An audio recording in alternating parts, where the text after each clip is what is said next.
C'est problématique, je pense. Ça veut dire que ça pousse que vous avez aussi plus de gauchistes. Donc aussi des antifas. C'est vrai, Jeff. D'ailleurs, moi, en ce qui me concerne, en fait, c'était l'objet.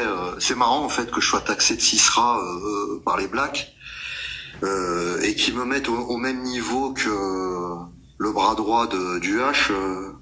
Un certain monsieur dont le nom commence par un G et finit par LS. Je connais pas. Ah, ok. Je vois. Je pensais que tu parlais de TikTok, c'est pour ça. Un mec qui aime bien les grandes gabardines en cuir et les petites moustaches. C'est bon, je vois. Le ministre de la propagande. Un monsieur qui boitait, oui. Ouais. Le ministre de la propagande. Et le truc, c'est que en réalité, moi, si je fais parce que je suis sur la fin depuis 6 mois, 1 an maintenant sur ces discours-là. C'est plutôt maintenant, c'est mes frères maghrébins qui ont repris, et tant mieux, qui ont repris le relais sur ce type de contenu. Mais moi, en réalité, quand je regarde en fait la teneur de mes propos sur 2 ans et demi, 3 ans. J'ai été beaucoup plus virulent en fait, j'ai été beaucoup plus autocritique sur ma propre communauté que de taper à bras raccourcis sur les blacks. Et d'ailleurs, on m'en fait beaucoup le reproche dans ma communauté, notamment les Algériens, mais parce que j'ai pas été tendre avec eux. Mais c'est vrai ce que tu dis. Moi, durant mes 2 ans et demi, moi par exemple les French arabiques et leur afro-compatibilité avec les blacks. Et toi, vice versa, je sais que tu critiques aussi de ton côté en fait ce truc-là. Moi, ça me désespère, vraiment, ça me désespère quoi.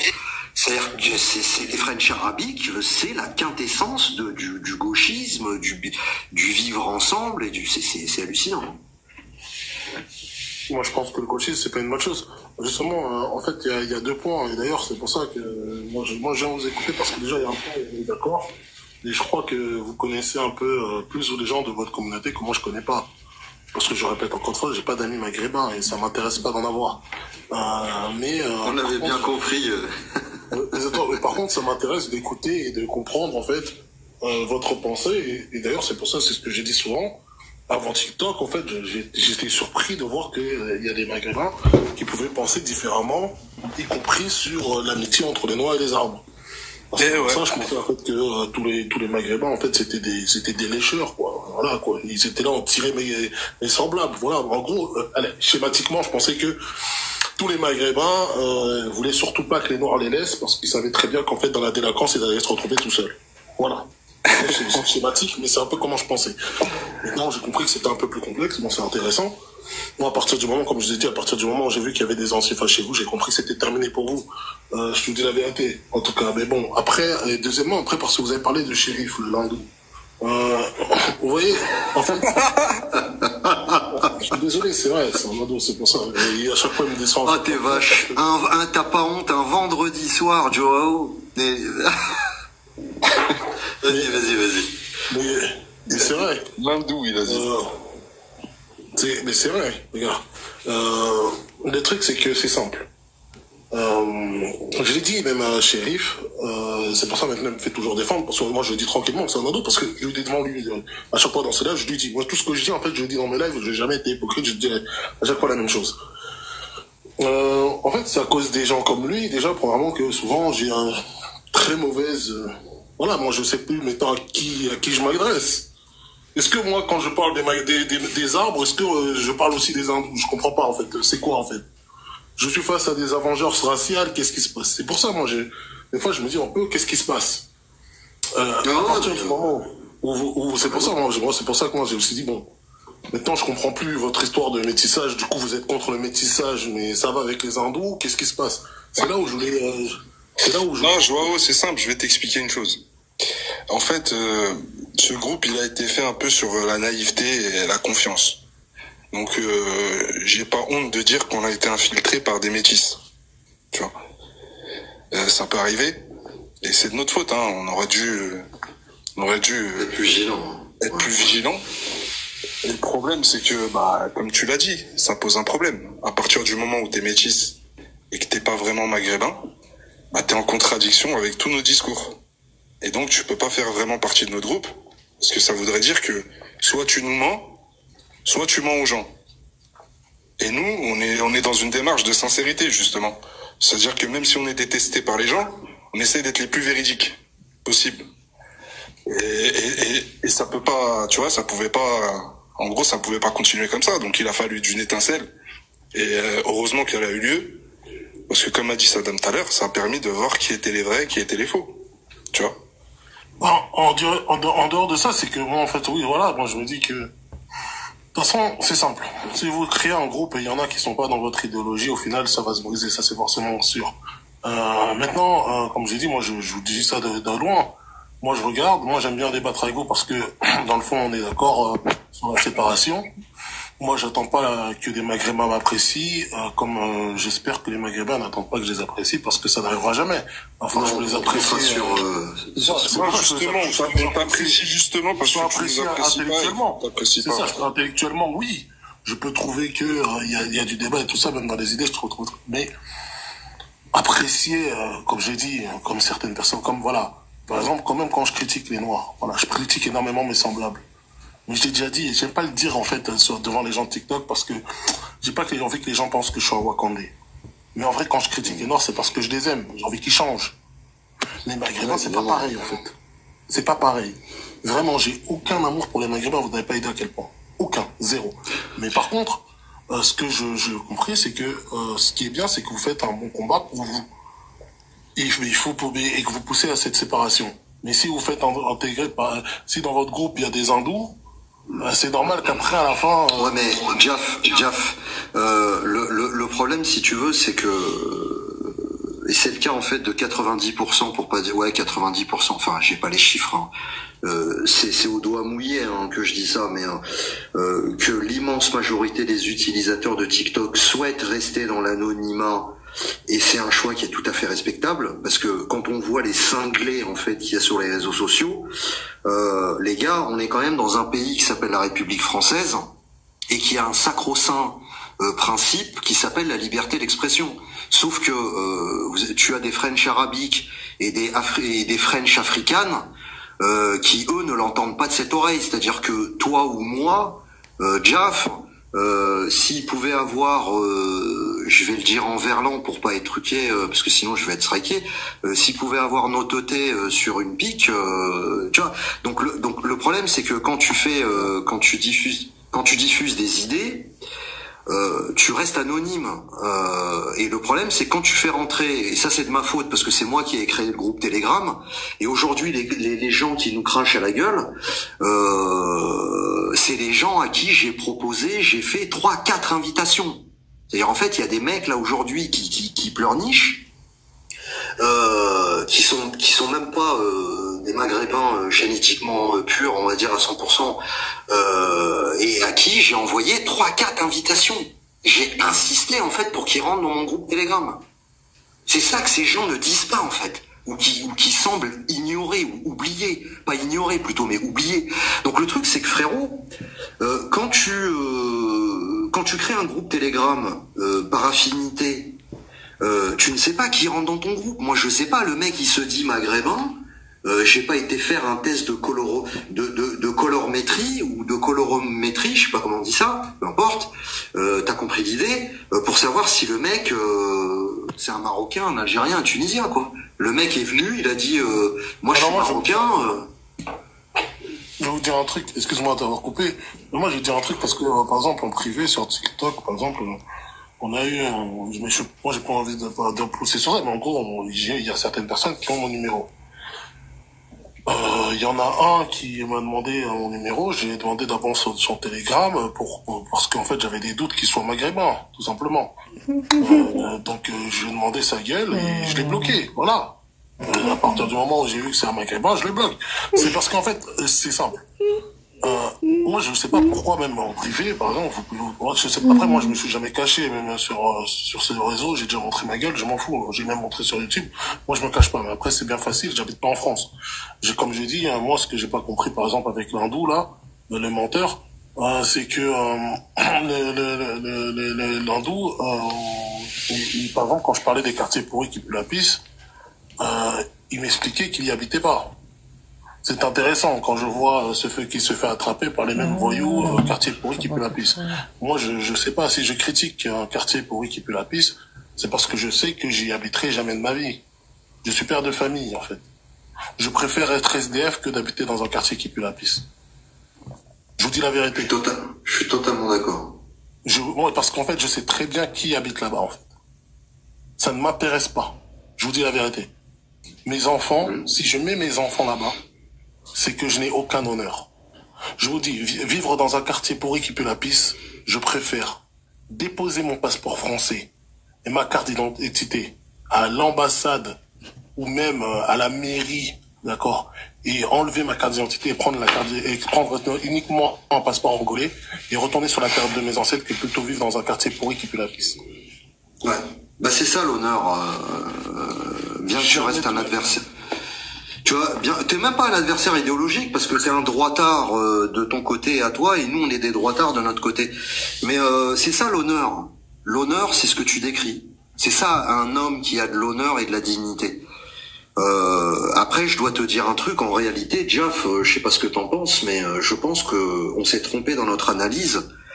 Je pense que on pose une analyse ethnique et RACIALE sur des racailles de banlieue en fait. C'est-à-dire que ces gens-là sont les enfants illégitimes de la République française, qui ne sont pas acceptés, qui n'ont pas été acceptés par les autochtones, donc les Français autochtones, hein, t'as compris. Et donc voilà, c'est des pièces rapportées qui ont été imposées en fait par la République française au peuple français dont personne ne vaut. Et là pour le coup je parle vraiment de la Caïra, là, des banlieues là dont on parlait. Et dans ce groupe, on peut faire un groupe, on peut faire un sac et tous les mettre dedans. Tu as principalement des Noirs et des Arabes. Tu vois, c'est quand même bizarre qu'on n'ait pas des Franco-Vietnamiens. Pourtant, les Franco-Vietnamiens, leurs parents, les boîtes people, quand ils ont débarqué en 1975 en masse, tous les Laotiens, tous les Cambodgiens, tous les Vietnamiens qui fuyaient la dictature communiste en Asie du Sud-Est, quand ils ont débarqué en 75, ils sont arrivés pauvres. Ils ont atterri aussi dans ces ghettos. Sauf que 20 ans après, ils y étaient plus en fait. Et les Nguyen ont toujours été les premiers de la classe, les machins. Il y a, je sais plus, je crois qu'il y a au moins 2,5 millions ou 3 millions d'Asiatiques de manière globale, que ce soit des autochtones ou des franco-asiatiques. Voilà, on trouve pas, même les hindous, hein, on dit plutôt indiens, mais même les Indiens. Les Indiens, on peut dire ce qu'on veut sur les Indiens, se moquer, etc. En attendant, les Indiens sont sous-représentés dans les chiffres de la criminalité. Hein. C'est pas les Paquis non plus hein, qui font les trucs. C'est toujours des Maghrébins et des Subsahariens. Surtout les Franco-Maliens, Franco-Sénégalais, les Franco-Congolais, les Antillais qui sont nés en France. C'est ceux-là qu'on retrouve en fait collés aux Maghrébins, au bas des immeubles, à Grigny, la Courneuve et je ne sais où. Mais ceux-là, est-ce qu'il faut vraiment faire une analyse ethnique en fait sur ces mecs-là, puisque en réalité c'est deux faces d'une même pièce en fait. Je sais pas ce que t'en penses, mais Non, bien sûr, moi je suis d'accord avec mon analyse, mais moi j'irais même plus loin. Le truc, ouais, c'est ça, c'est que, en fait, regarde, par exemple, les Noirs et les Arabes, si tu veux, ils sont dans tous les plans de la société, de la racaille de banlieue jusqu'au ministre. On est d'accord sur ce point-là. Mais une question de proportion, ils sont tout en bas. C'est là où ils sont le plus nombreux. Ok? C'est là où ils sont le plus nombreux, c'est-à-dire exactement comme tu as dit, dans les quartiers pourris qui la pisse. Et les causes, tu les as très bien soulignées, je suis complètement d'accord avec toi, c'est pour ça que je ne vais pas rebondir dessus, mais je veux juste rajouter un petit truc, c'est que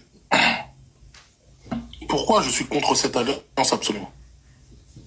Parce que je te parlais des bottes people, etc., c'est que cette alliance entre les Noirs et les Arabes, si tu regardes bien, les Asiatiques ne traînent pas avec les Noirs et les Arabes pour le coup.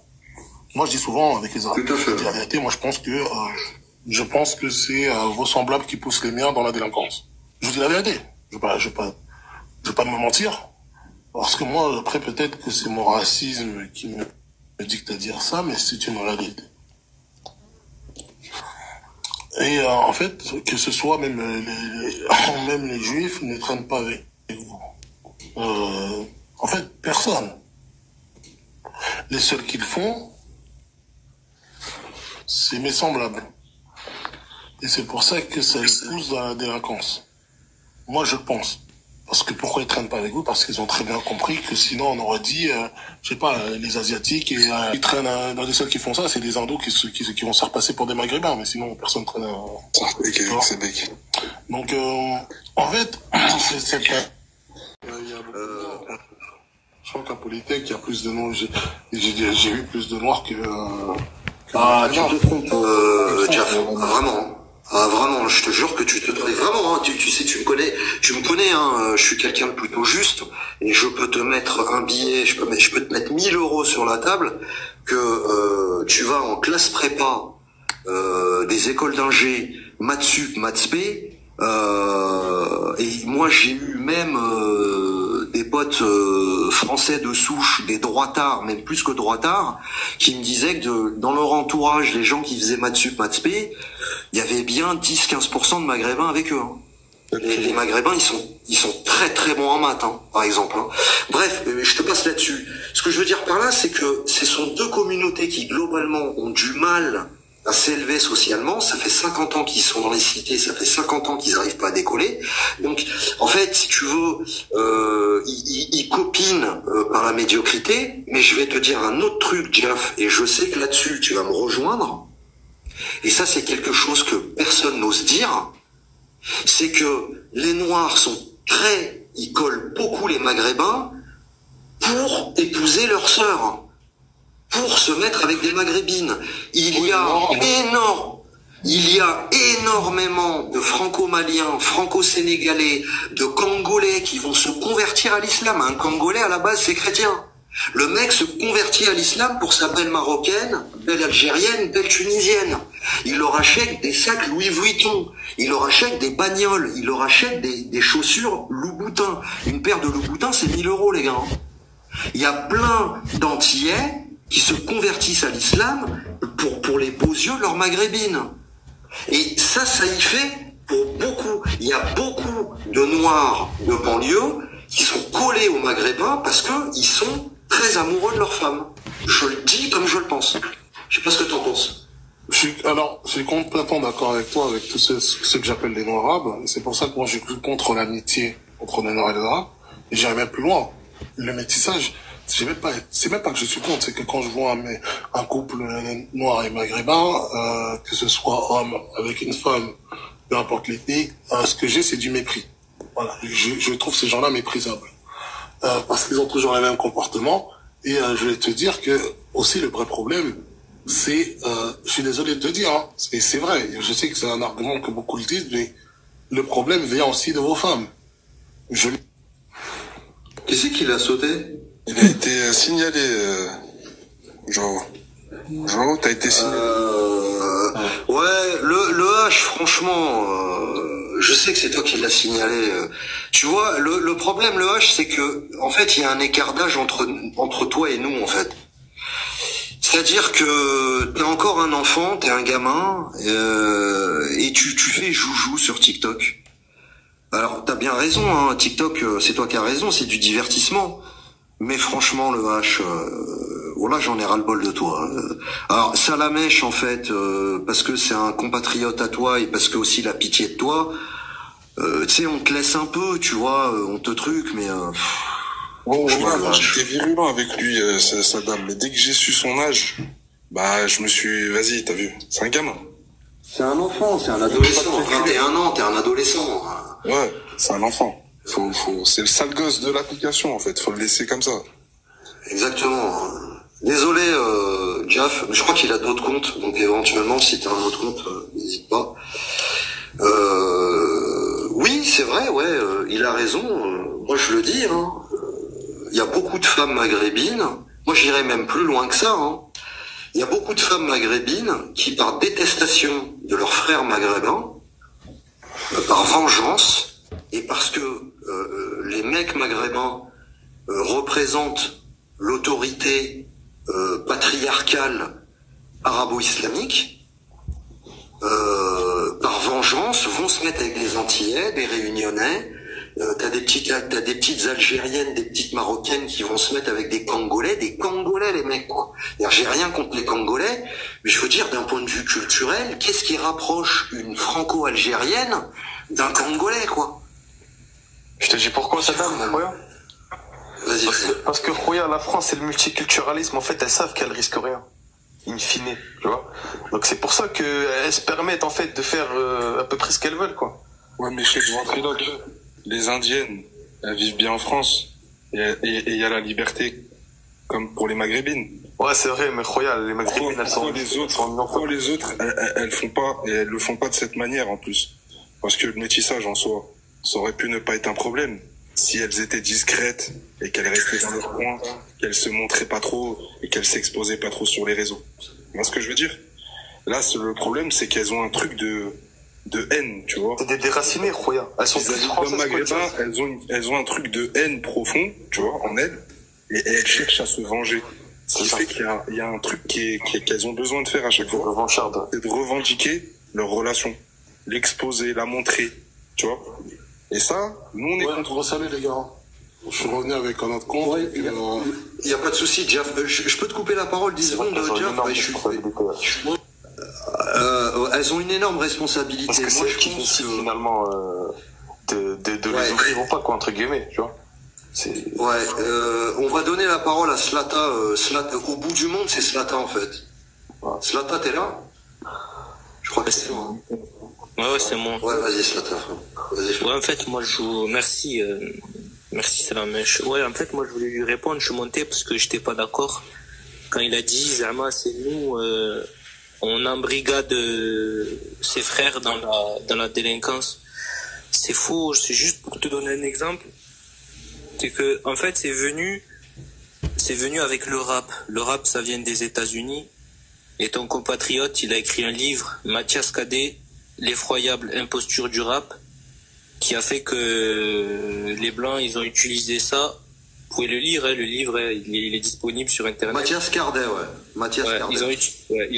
Ils ont utilisé ça, c'est-à-dire la musique et le rap, pour faire sombrer la communauté afro-américaine, parce qu'ils menaient une lutte pour leurs droits à l'époque. Un gars des Black Donc c'est ça, c'est le rap. Ils ont ramené le rap en France, donc ça vient des États-Unis. Donc moi je suis pas d'accord. Et justement, faut que les Maghrébins ils arrêtent d'écouter du rap. Vraiment ils fassent, je sais pas, une ruqya ou je sais pas, ils aillent vivre 10 ans au bled. C'est un fléau chez nous. C'est ça qui a fait ça. Au bled maintenant, frérot. T'es pas au courant, pas d'accord. Je suis pas du tout d'accord. Faut couper la corde. C'est ça qui nous a tués. Sur le rap, je suis d'accord avec toi à 100%. Le rap, c'est de la merde, c'est de la sous-culture. Bon, ça sert à rien d'en parler 10 ans. Moi, je sais que, voilà. Hein. Ça, je suis d'accord. Mais par contre, quand tu m'expliques que la délinquance, c'est seulement... J'ai ouvert, c'est comme ça, là. Comme ça, là. Quand tu m'expliques que la délinquance, c'est seulement à cause du rap, faux. Complètement faux. Hein. C'est comme certains de mes camarades de droite, là, à chaque fois que je leur reprends, quand ils m'expliquent que c'est seulement à cause de l'islam, c'est faux. Pour moi, c'est exactement la même chose. En fait, le rap, c'est une conséquence. Conséquence de quoi? De la ghettoisation. Qu'est-ce que c'est que cette ghettoisation que je dénonce? C'est l'arrivée d'immigration massive et incontrôlée. Je t'explique. Parce que qu'est-ce que c'est qu'un quartier difficile si c'est pas un quartier où les blancs sont en minorité? Explique-moi qu'est-ce que c'est. Moi, je sais pas en France, je sais très bien ce que c'est. D'accord? Mais c'est la même chose en Suède, mais c'est la même chose en Belgique, mais c'est la même chose en fait aux Pays-Bas. Et si tu veux, je te fais le tour de l'Europe, c'est pareil en fait. Ouais, mais Joao, on vous a pas forcé à rentrer dans la délinquance. Bien évidemment que non. Mais ça a été un choix de votre part. Mais tu sais très bien que je fais partie d'un peuple assez influençable. Hein, non, je suis désolé. Influençable, en fait, c'est juste que... Ah ben moi, je dis non, mais ce que je en pense. fait, je vais t'expliquer ce qui pousse à vendre de l'AD dans la vie. C'est le manque d'argent, tu vois. Et à ce moment-là, t'as deux choix. C'est soit tu travailles et tu serres les dents, comme les gens bien, soit tu glisses. Et donc... Il n'y a pas que la vente de comme avant c'est un comportement, c'est une comme façon avant de vivre. nous, on est arrivé, et que Mitterrand, quand il a rentré le produit, il l'a confié aux Maghrébins. Bah, lorsque vous êtes arrivé, on vous a mis le pied à l'étrier et on s'est un peu servi de vous en tant que main-d'œuvre à la base. Et c'est pas un choix de votre part. Jeff, moi je reproche même à mes frères maghrébins à considérer que les French arabiques sont mes frères. En réalité non. Hein. Je leur reproche même en fait d'avoir mis le pied à l'étrier à des semblables dans le trafic de stupes. Tu vois, c'est-à-dire que même dans ce truc-là, dans ce domaine-là, c'est des Maghrébins en fait qui ont formé des semblables et qui les ont lancés. C'est te dire à quel point les French arabiques sont des communistes, quoi. Non, mais c'est ça qui me... C'est pas seulement les French arabiques, Saddam, permets-moi de te corriger. C'est toute la communauté. Parce que je vais t'expliquer une chose. On leur a pas seulement mis le pied à l'étrier en termes d'illégalité, on leur a aussi mis le pied à l'étrier dans la légalité. Tout ce qui est foyer, c'était les Maghrébins qui étaient dans les foyers et qui les ont laissés aux Noirs. Tout ce qui est travail, c'est des Maghrébins qui ont accueilli les premiers papas noirs qui sont arrivés pour travailler dans les usines à l'époque, à Renault, à Peugeot, etc. Donc, en fait, c'est des papas maghrébins qui ont montré aux papas un peu plus compliqué noirs de s'implanter dans la société, de s'insérer, de faire les démarches, etc. Ils ont aidé même administrativement pour les regroupements familiales et tout. Comment fallait faire. Pour les procédures, pour les papiers, pour tout en fait. Ils les ont aidés dans tout. Donc ça dépasse en fait le French arabique, c'est-à-dire que même des darons de l'ancienne époque ont mis le pied à l'étrier à leur papa. Et ça, eux, j'ai l'impression qu'aujourd'hui, ils font comme si ça n'existait pas. Tu vois? Moi, je sais pas. Par exemple, moi, j'ai pas assez d'expérience par rapport à ces quartiers-là. J'ai jamais vécu en quartier. Je peux pas me dire qu'est-ce qui s'est réellement passé. Et moi, j'ai grandi, si vous voulez, pas très loin de Soissons, un petit village, je le dis souvent, en Bédou. Et si vous voulez, en fait, à Soissons, par exemple, les Wesh Wesh, c'était que des Maghrébins, il n'y avait pas de Noirs. Pour le coup, déjà, à Soissons, à mon époque, déjà, les Noirs, fallait les chercher. Il y en avait, mais c'est très rare. Donc déjà, voilà. Mais donc du coup, moi, je sais pas en fait comment ça s'est passé dans les autres quartiers. Là, parce qu'en fait, quand je suis arrivé sur Paris, là, j'ai vu des racailles vraiment noires, donc j'étais un peu surpris. Et en fait, j'ai compris que le problème était beaucoup plus profond. Et comme j'ai dit tout à l'heure, c'est que déjà, que ce soit clair, il y a trop de noirs et d'arabes en France. Voilà. Il y a trop de noirs et d'arabes en France. Déjà, premièrement, faut se mettre d'accord. Il y en a beaucoup trop. Et c'est pour ça que ça crée ça. Alors, je suis pas d'accord avec toi. Tu penses qu'il y en a pas assez? Non, mais je t'explique, si tu retires les Noirs et les Arabes de ce pays, ça ne fonctionnerait pas en fait. Aujourd'hui, on est tellement nombreux et tellement implantés que tu déséquilibrais l'économie totale du pays. Et qui va faire les sales besognes? Tu m'expliques? Va voir les métros à 5h, 6h du matin, c'est pas des Blancs. Hein. Et c'est pas des gens de la... Moi, je peux te répondre avec ça. Tu sais que cet argument, on me l'a dit. Donc, à un moment donné, mon frère, tu peux pas dire ça, en fait. L'immigration, ils ont choisi. L'immigration, ils ont choisi. Depuis longtemps par ce qu'on appelle l'immigration, ils ont choisi. Ils ont un gros problème démographique avec leurs histoires de wokisme, de féminisme, de droits pour les femmes, etc. Les femmes, aujourd'hui, elles se marient plus, elles font plus d'enfants. Donc, si tu enlèves les diasporas étrangères, je te le dis, ce pays, il coule totalement en fait. N'oublie pas que les retraites sont versées parce qu'il y a des actifs. Si tu retires les actifs, il n'y a plus de retraite. Hein. Alors, il y a quelqu'un qui te mute, Joao, ou c'est toi qui te mute? Non, c'est parce que j'attends juste pour que je puisse répondre, si je peux répondre. Je m'intercale entre vous deux et puis après je te donne la parole vite fait. Moi, pour le coup, je serais pas tout à fait d'accord avec mon frère Salamèche. Et peut-être qu'il faut juste, peut-être qu'il y a un petit malentendu en fait et qu'il faut juste préciser le propos. On va partir du principe que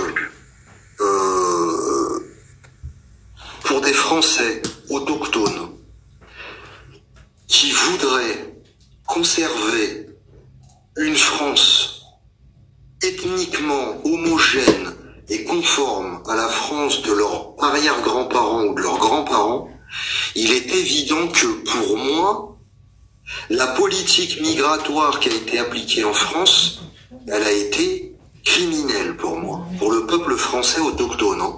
Là, moi, si je me mets à la place d'un Français autochtone, je deviens fou en fait. Vraiment. je deviens fou. Ouais, mais sur ça, on est d'accord, Saddam. C'est ça, c'est pour ça qu'on est d'accord, c'est pour ça que je l'ai précisé.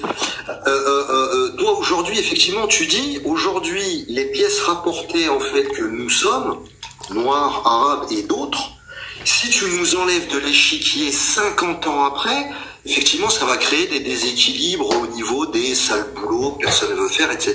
Là-dessus, personne ne peut te contredire. Mais par contre, du point de vue, c'est-à-dire vu de la fenêtre d'un Français... Ethniquement parlant, je suis totalement d'accord. Exactement. C'est-à-dire vu de la fenêtre d'un Français patriote, quand il se met par la fenêtre et qu'il regarde, il a une vue d'ensemble